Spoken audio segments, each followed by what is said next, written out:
todavía no tenemos datos específicos de vacunación en embarazadas con las vacunas de ARN mensajero.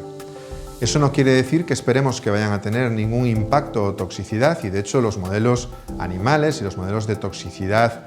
preclínica nos dicen que es poco probable que así acontezca, pero en cualquier caso y por un principio de precaución, en general no estaría indicada la vacunación en una mujer embarazada. Ahora bien, en un contexto epidemiológico como el actual, y si coexisten situaciones de riesgo bien por exposición de la mujer embarazada o bien porque en la mujer embarazada existen además factores de riesgo que hacen más probable o más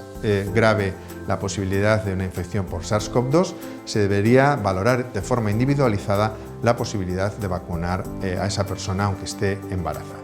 En cualquier caso, y si por algún motivo una persona reciba la vacuna y no era consciente de estar embarazada, no hay que hacer nada especial, tampoco es necesario hacer un test de embarazo previamente a recibir la vacunación, y aunque la información es limitada, de momento no ha habido ningún problema derivado de la vacunación, aunque fuese accidental, de ninguna mujer embarazada.